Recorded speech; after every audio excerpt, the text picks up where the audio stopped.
அனைவருக்கும் வணக்கம். Welcome to let's learn amazing.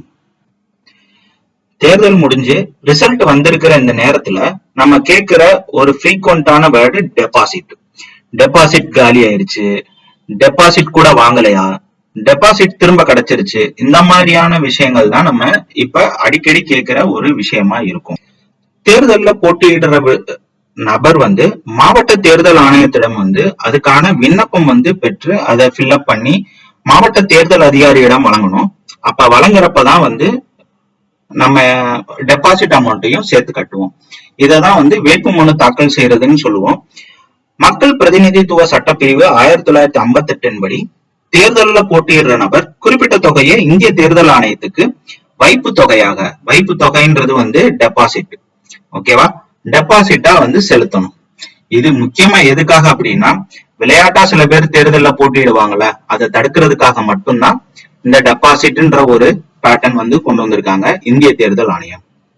Deposit தொகைனா எவ்வளவு கட்டணும் அப்படின்னா, நம்ம நாட்டுல என்னென்ன தேர்தல்லாம் நடக்குது, சட்டமன்ற தேர்தல், மக்களவை தேர்தல், உள்ளாட்சி தேர்தல்னு எந்த தேர்தலா இருந்தாலும் கண்டிப்பான முறையில டெபாசிட் தொகைன்றது கட்டித்தான் ஆகணும். இப்ப மக்களவை தேர்தல் எம்பி எலெக்ஷனா இருந்தா ஒரு வேட்பாளர் 25,000 ரூபாயை டெபாசிட்டா கட்டணும். அதே இது பட்டியலின பழங்குடியின வேட்பாளரா இருந்தா அதுல பாதி, அதாவது 12,500 ரூபாயை செலுத்தினா மட்டும் போதும். இதே இதுதான் சட்டமன்ற தேர்தல் எம்எல்ஏ எலெக்ஷனுக்கு வேட்புமனு தாக்கல் பண்ற ஒரு நபர் 10,000 ரூபாயை டெபாசிட்டா கட்டணும்.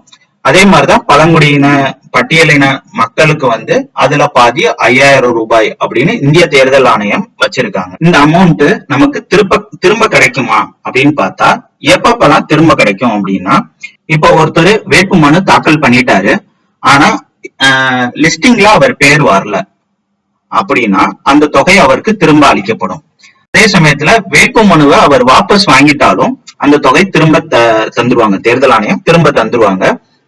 வேட்பாளர் தேர்தலுக்கு முன்னாடியே சப்போஸ் இறந்துட்டாங்க அப்படின்னா அப்பையும் அந்த தொகை வேட்பாளர் சார்பில் அவங்க குடும்பத்துக்கு அவர் சம்பந்தப்பட்ட ஆளுக்கு கொடுத்துருவாங்க. இதெல்லாம் விட முக்கியமான விஷயம் என்ன அப்படின்னா, வேட்பாளர் போட்டியிட தொகுதியில மொத்த வாக்குகள்ல 1/6 வாக்குக்கு மேல அந்த வேட்பாளர் பெற்றிருந்தா அந்த டெபாசிட் அமௌண்ட்டை திருப்பி கொடுத்துருவாங்க.